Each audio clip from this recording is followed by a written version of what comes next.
है कोई देने वाला? फिर भी लोग क्या करते हैं कि सबसे पहले माता पिता की ही सेवा बंद कर देते हैं। और माता पिता की सेवा बंद कर दिए, कभी गुरुजी मिले, अगर गुरुजी ने अगर ज्ञान दिया कि देखो बेटा माता पिता को कभी नहीं छोड़ना है, तो जजमान गुरुजी को भी धीरे से छोड़ देते हैं, दूसरे गुरुजी की तलाश करने लगते हैं ना।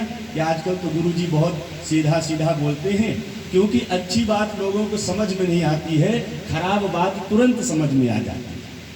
अब गुरुजी ने कहा कि भाई भगवान की माता पिता की सेवा करना है, बड़ों का सम्मान, तो बोले महाराज ये संभव नहीं है। तो गुरुजी से भी दूरी बना ली, साल 2 साल, और भूल गए।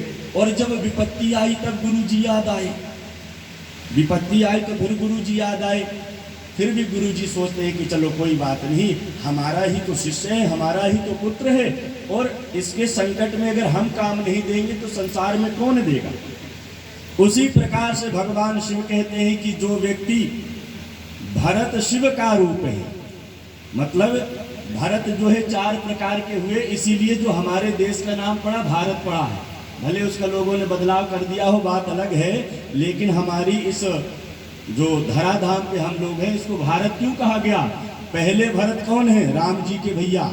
दूसरे भरत कौन है? जड़ भरत। तीसरे भरत कौन है? जिन्होंने शेर के मुख में हाथ डाल के उसके दांत गिन लिए, वो भरत जी हैं। इसलिए इस भूमि को भारत कहा जाता है ना। और एक चौपाई दी है, विश्व भरण पोषण कर तोई, ताकर नाम भरत अस होहि।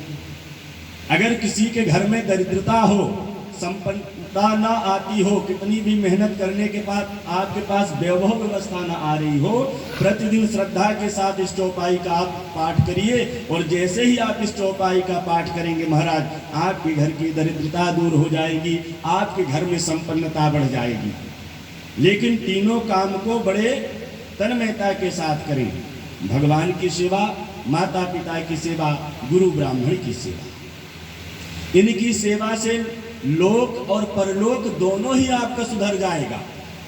इहलोक परलोक में आप जाओगे तो वहां देवता लोग आपका सम्मान करेंगे, और आपको सम्मान के साथ वहां पर बैठाया जाएगा।